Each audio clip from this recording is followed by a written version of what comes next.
Hello everyone, welcome back to the smart exam. मित्रांनो, ससून रुग्णालय भरती 2025 ची जाहिरात आलेली आणि मित्रांनो ही जी भरती आहे ती आहे 10वी लेवल आणि या 10वी लेवलवर फोकस करून जे काही मराठी व्याकरणाचे महत्त्वाचे प्रश्न तुम्हाला या भरतीमध्ये विचारले जाणार आहेत ते मराठी व्याकरणाचे महत्त्वाचे प्रश्न या व्हिडिओमध्ये आपण अभ्यासणार आहे. आणि ही भरती घेणार आहे IBPS. म्हणजेच IBPS चा पॅटर्न कसा आहे तर त्यामध्ये प्रश्न आणि 5 ऑप्शन्स असतात, तर त्या पद्धतीनुसार आपण हे प्रश्न अभ्यासणार आहे. चला तर वेळ न घालवता हा अति महत्त्वाचा व्हिडिओ स्टार्ट करू. पहा, पहिला प्रश्न, खालील शब्दसमूहाचा योग्य अर्थ निवडायचा आहे. एकाच काळात झालेल्या व्यक्ती एकाच काळात झालेल्या व्यक्ती म्हणजे समकालीन. योग्य उत्तर आहे पर्याय क्रमांक 2 समकालीन. समकालीन म्हणजे एकाच काळात अस्तित्वात असलेले, एकाच कालखंडात जन्मलेले किंवा कार्यरत असलेले, एकाच काळात झालेल्या व्यक्ती यासाठीच समकालीन हा शब्द योग्य आहे. बरोबर. एककालीन काय आहे तर याचा अर्थ एकाच कालावधीसाठी संबंधित आहे. बरोबर. दीर्घकालीन याचा अर्थ दीर्घकाळ टिकणारे किंवा चालणारे असा आहे. समांतर म्हणजेच एकमेकांच्या बरोबरीने जाणारे. ओके, पण काळाशी संबंधित आहे का तर नाही. आणि युगपुरुष याचा अर्थ एखाद्या युगातील महान व्यक्ती. ओके, त्यानंतर पुढे पाहूया. मित्रांनो, तुमचा आता अभ्यास जवळजवळ झालेला असेल, परीक्षा जवळ आहे, परीक्षेसाठी कमी कालावधी आहे, त्यामुळे जो तुमचा अभ्यास झालेला आहे तो आता रिवाइज करायची गरज आहे. आणि हे रिव्हिजन कशी होणार आहे, तुम्ही जास्तीत जास्त टेस्ट सिरीज सॉल्व्ह करून, या टेस्ट सिरीज सॉल्व्ह करण्याचा फायदा हाच आहे की परीक्षेमध्ये जो तुमचा प्रेशर आहे तो मॅनेज होतो, तसेच टाइम मॅनेजमेंट देखील तुम्हाला जमतं. त्यासाठी तुम्ही टेस्ट सिरीज सोडवणं गरजेचं आहे आणि त्यासाठी आपण तुम्हाला 79 रुपीजमध्ये 4 टेस्ट घेऊन आलो. IBPS पॅटर्ननुसार टेस्ट आहेत. क्वेश्चन 5 पर्याय IBPS पॅटर्ननुसार 5 पर्याय, त्याचं आन्सरचं एक्सप्लेनेशन आणि जे बाकी 4 पर्याय राहिले त्या 4 पर्यायांचं देखील एक्सप्लेनेशन तुम्हाला मिळणार आहे. आणि ते फक्त आणि फक्त 79 रुपीजमध्ये. त्यासाठी तुम्हाला 98 23 93 18 27 या नंबरवर व्हॉट्सअप मेसेज करायचा आणि याच नंबरवर 79 रुपीज पे करून या नंबरवर व्हॉट्सअप मेसेज करून ते सांगायचे तुम्हाला टेस्ट सिरीज प्रोव्हाइड केली जाईल. ओके, आता पहा, हा जो प्रश्न आहे तो GK चा जो आपला व्हिडिओ आहे त्यामधील प्रश्न आहे आणि हा प्रश्नाचे उत्तर तुमच्यासाठी. ह्या प्रश्नाचे उत्तर मी तुम्हाला सांगणार नाही. चला, भारताच्या पहिल्या महिला राष्ट्रपती कोण याचे उत्तर तुम्हाला कमेंट बॉक्समध्ये सांगायचं आहे. बघूया किती मित्रमैत्रिणी विद्यार्थी आपले व्हिडिओ रेग्युलरली पाहतात. जास्तीत जास्त कमेंट करा म्हणजे तुमचा पॉझिटिव्ह रिस्पॉन्स आमच्यापर्यंत पोहोचेल. समोरचा प्रश्न पाहूया. निश्चितपणे एकवचनी असलेला शब्द शोधायचा आहे तर तो आहे पपई. योग्य उत्तर आहे पर्याय क्रमांक 4 पपई. हे फळाचं नाव आहे व नेहमीच ते एकवचनी वापरले जातं. बरोबर. त्यानंतर भोई हे एक जातीवाचक नाव आहे. भोई हा शब्द एकवचनी आणि अनेकवचनी दोन्ही संदर्भात वापरला जातो. सोयी हा अनेकवचनी शब्द आहे. सोय हा एकवचनी शब्द आहे, त्याचा अनेकवचन आहे सोयी. बरोबर. गवई याचा उपयोग गायक अशा अर्थाने होतो व एकवचनी असूनही अनेकवचनी रूप शक्य आहे याचं. बरोबर. त्यानंतर समोरचा प्रश्न पाहूया. प्रत्यय लावून तयार झालेला शब्द ओळखायचा आहे. प्रत्यय लावून पहा. योग्य उत्तर आहे गाडीवाला. योग्य उत्तर पर्याय क्रमांक 1 गाडीवाला. गाडी या मूळ शब्दाला वाला हा प्रत्यय लावून गाडीवाला तयार झाला आहे, जो कोणीतरी गाडी चालवणारा वापरणारा व्यक्ती दर्शवतो. ओके, गाडीवाला. येथे प्रत्यय वाला जोडून अर्थपूर्ण नवीन शब्द तयार झाला आहे हे लक्षात घ्या. गाडीमध्ये हा जो आहे तो विभक्ती प्रत्यय. बरोबर. तो संबंध दर्शवतो पण तो शब्द तयार करत नाही हे लक्षात घ्या. त्यानंतर गाडीसाठी हा संबंध दर्शवणारा शब्द आहे, नवीन शब्द तयार करत नाही हे लक्षात घ्या. गाडी हा मूळ शब्द आहे आणि गाडीतून यांचा मिलाप आहे पण प्रत्यय म्हणून नव्या शब्दाची निर्मिती होत नाही. बरोबर. त्यानंतर समोरचा प्रश्न. थेंबे थेंबे तळे साचे या म्हणीचा योग्य अर्थ कोणता आहे तर कोणतीही गोष्ट थोडी थोडी साठविल्याने तिचा मोठा संचय होतो म्हणजेच बचत. बरोबर. योग्य उत्तर आहे पर्याय क्रमांक 4 कोणतीही गोष्ट थोडी थोडी साठवल्याने तिचा मोठा संचय होतो, बचत होते. बरोबर. ही एक प्रेरणादायक मराठी म्हण आहे जी सूचित करते की छोटी छोटी बचत अथवा प्रयत्न करून मोठे यश किंवा संचय साधता येतो. बरोबर. त्यानंतर पुढे पाहूया. माझे एवढे एकाच या आज्ञार्थी वाक्यामुळे काय बोध होतो, माझे एवढे ऐकाच. तर विनंती आहे, बरोबर. योग्य उत्तर आहे पर्याय क्रमांक 4 विनंती. एकाच हा आज्ञार्थी क्रियापद असला तरी संपूर्ण वाक्याचा भाव पाहता तो आग्रहाने सांगितलेली विनंती आहे. यामध्ये नम्रता, आपुलकी आपल्याला दिसून येते, बरोबर. त्यानंतर आज्ञा काय असतं, तर आज्ञामध्ये कडकपणा असतो. प्रार्थना ईश्वराकडे केली जाते, व्यक्तीकडे नाही. ओके. आणि आशीर्वाद म्हणजे शुभेच्छा. आज्ञार्थीचा संबंध आहे का, तर नाही. सूचना म्हणजे मार्गदर्शन. ओके. त्यानंतर समोरचा प्रश्न, ल हा ध्वनी खालीलपैकी कोणत्या प्रकारातील आहे. ल हा मूर्धन्य आहे. योग्य उत्तर आहे पर्याय क्रमांक 1 मूर्धन्य. ल हा मूर्धन्य वर्गातील अक्षर आहे, कारण त्याचा उच्चार जिभेच्या टोकाने तालूच्या वरच्या भागाला स्पर्श करून होतो, बरोबर. कंपनयुक्त काय गुणधर्म आहे, वर्गीकरण आहे का, नाही. दंत तालव्य असा ध्वनी वर्ग नाहीये, हे लक्षात घ्या. कंठ्य ग घ घ हे कंठी आहेत, ल नाहीये त्यामध्ये. औष्ट्य प फ ब भ म हे औष्ट्य आहेत, ल त्यात आहे का, नाही. समोरचा प्रश्न, धृतराष्ट्र या शब्दात एकूण व्यंजने किती आहेत. धृतराष्ट्र या शब्दात एकूण 6 व्यंजने आहेत. योग्य उत्तर आहे पर्याय क्रमांक 2 6.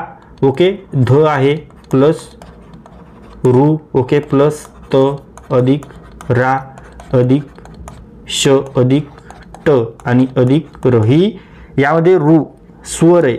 ओके. आणि बाकी जे आहेत ते 6 व्यंजन आहेत. ओके. ध त र, ध त र श ट र हे 6 व्यंजन आहेत, बरोबर. रू स्वर आहे. ओके. त्यानंतर समोरचा प्रश्न, मित्रांनो हीच ती वेळ आहे, हाच तो क्षण आहे. परीक्षा खूप आणि खूप जवळ आलेली आहे, त्यासाठी तुम्हाला रिव्हिजन करणं खूप गरजेचं आहे. आणि तुमच्या रिव्हिजनसाठी आपण 1000 वन लाइनर प्रश्नांचा महाप्रश्नसंच घेऊन आलेलो आहे. हे लक्षात घ्या. झालेला अभ्यास रिवाइज करण्यासाठी अप्रतिम आणि खूप सोयीस्कर हा प्रश्नसंच आहे. त्यामुळे आत्ताच 98 23 93 18 27 या नंबरवर व्हॉट्सअप मेसेज करायचा आणि कॉल करायचा नाही. आणि अगदी 49 रुपये इतकी माफक फीमध्ये तुम्हाला हा महाप्रश्नसंच मिळणार आहे.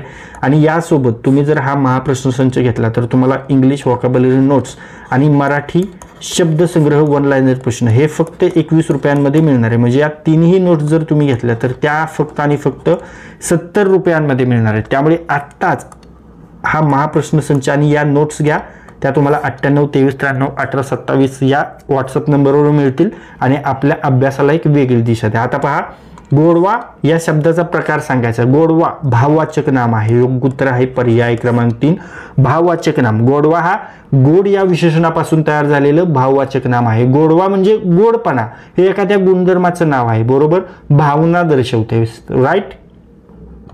त्यानंतर विशेषण काय, गोड हे विशेषण आहे पण गोडवा हे विशेषण नाही, नाम आहे. क्रियापद कोणती क्रिया दर्शवत आहे का गोडवा, तर नाही. क्रियाविशेषण क्रियेचे विशेषण नसल्यामुळे हे चूक आहे. आणि संबंधवाचक दोन नामांमधील संबंध दर्शवणारा शब्द संबंधवाचक असतो. गोडवा आहे का, तसा नाहीये, म्हणून हे देखील चूक आहे. समोरचा प्रश्न पहा, ती छान गाते, उद्गारार्थी वाक्य करायचे. ती छान गाते, तर कसं होईल, तर किती छान गाते ती, बरोबर. योग्य उत्तर आहे पर्याय क्रमांक 2 किती छान गाते ती. उद्गारार्थी वाक्य हे भावना व्यक्त करण्यासाठी असतं. किती छान गाते ती हे उद्गारपूर्ण व सुंदर अभिव्यक्ती असलेलं योग्य वाक्य, बरोबर. त्यानंतर समोरचा प्रश्न पाहूया. पहा, अन्योक्ती अलंकाराचे उदाहरण ओळखायचं आहे. तर ते आहे, येथे समस्त बहिरे बसतात लोक, का भाषणे मधुर तू करीशी अनेक. योग्य उत्तर आहे पर्याय क्रमांक 3 येथे समस्त बहिरे बसतात लोक, का भाषणे मधुर तू करीशी अनेक. ओके. समोरचा प्रश्न पाहूया. तत्सम शब्द निवडायचा आहे. तत्सम हा शब्द आहे विद्वान. योग्य उत्तर आहे पर्याय क्रमांक 3 विद्वान. विद्वान हा संस्कृत मधून थेट घेतलेला तत्सम शब्द आहे. आणि इतर जे शब्द आहेत ते तद्भव किंवा देशी शब्द आहेत, हे लक्षात घ्या. हुशार काय आहे, तद्भव आहे. निपुण हा देखील तद्भव आहे. प्रवीण हा तद्भव आहे आणि चतुर देखील तद्भव आहे. त्यानंतर समोरचा प्रश्न,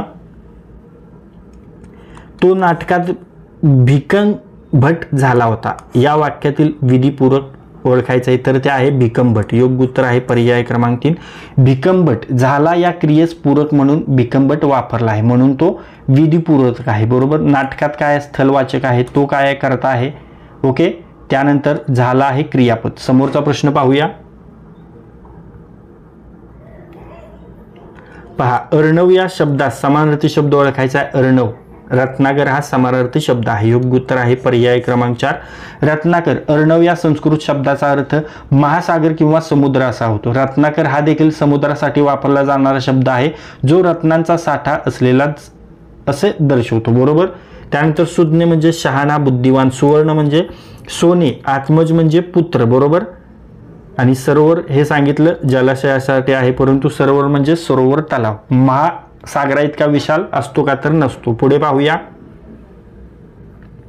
शास्त्रीय मराठी व्याकरण या ग्रंथाचे लेखक कोण आहेत, तर ते आहे मो के दामले. योग्य उत्तर आहे पर्याय क्रमांक 3 मो के दामले. शास्त्रीय मराठी व्याकरण हा ग्रंथ प्रख्यात व्याकरण तज्ज्ञ मो के दामले यांनी लिहिलेला आहे. हा ग्रंथ मराठी भाषेच्या शुद्ध व्याकरणाचे शास्त्रीय पद्धतीने विश्लेषण करतो. पुढे पाहूया. प्राप्तधन या सामासिक शब्दाचा समास ओळखायचा आहे.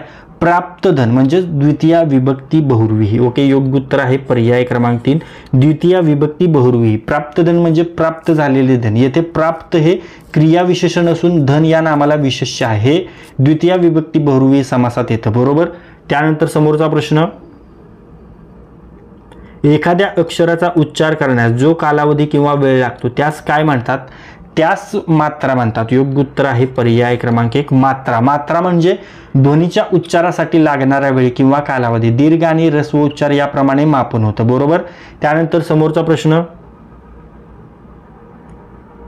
साक्षी निबंध लिहिते या वाक्यातील क्रियापदाचा प्रकार ओळखायचा आहे. साक्षी निबंध लिहिते या वाक्यातील क्रियापद प्रकार आहे सकर्मक क्रियापद. योग्य उत्तर आहे पर्याय क्रमांक 2 सकर्मक क्रियापद. लिहिते, लिहिते हे क्रियापद आहे जे एखाद्या कर्मावर क्रिया करतं. आणि निबंध, निबंध हे कर्म आहे, म्हणून ही सकर्मक क्रिया आहे. बरोबर. तर मित्रांनो, आत्तापर्यंत जे काही प्रश्न आपण पाहिलेले आहेत त्या प्रश्नापैकी काही प्रश्न मी तुम्हाला विचारणार आहे. त्याचे उत्तर तुम्हाला कमेंट बॉक्समध्ये सांगायचे. तुमच्यासाठीचा प्रश्न पहा. धृतराष्ट्र या शब्दात एकूण व्यंजने किती आहेत. आपण पाहिलं, तुम्हाला डिटेलमध्ये हा प्रश्न आपण सांगितलेला आहे. धृतराष्ट्र या शब्दात एकूण व्यंजने किती आहेत हे तुम्हाला कमेंट बॉक्समध्ये सांगायचे. तुमच्यासाठीचा समोरचा प्रश्न. शास्त्रीय मराठी व्याकरण या ग्रंथाचे लेखक कोण. फुल डिटेलमध्ये पाहिलेला प्रश्न आहे. आन्सर कमेंट करायचं आहे. शास्त्रीय मराठी व्याकरण या ग्रंथाचे लेखक कोण आहेत ते तुम्हाला कमेंट बॉक्समध्ये सांगायचं आहे. ओके. तर मित्रांनो, या व्हिडिओमध्ये आज आपण तुमच्या येणाऱ्या जीएमसी पुणे ससून सर्वोपचार रुग्णालय पुणे भरती 2025 वर फोकस करून जीएमसी पुणेसाठी आवश्यक असणारे जे मराठी व्याकरण आहे त्या मराठी व्याकरणाचे अति महत्वाचे पीवायक्यू प्रश्न आपण अभ्यासलेले आहेत. आणि हे सर्व प्रश्न आपण आयबीपीएस पॅटर्न नुसार पाहिलेले आहेत. हे सर्व आयबीपीएस पीवायक्यू आहेत. त्यामुळे तुमच्या येणाऱ्या परीक्षेमध्ये या व्हिडिओमधील 4 ते 5 प्रश्न तुम्हाला नक्कीच दिसणार आहेत. त्यामुळे हा व्हिडिओ जास्तीत जास्त वेळा रिवाइज करा. आणि जर हा व्हिडिओ तुम्हाला युजफुल वाटला असेल तर या व्हिडिओला लाईक करा. हा व्हिडिओ आपल्या कमीत कमी 10 मित्रांसोबत शेअर करा. आणि जर हा व्हिडिओ तुम्ही पहिल्यांदाच आपल्या स्मार्ट एक्झाम चॅनलवर पाहत असाल तर आपल्या स्मार्ट एक्झाम चॅनलला सबस्क्राईब करा आणि बेल आयकॉनला हिट करा. तर लाईक करा, शेअर करा आणि सबस्क्राईब करा. थँक्यू.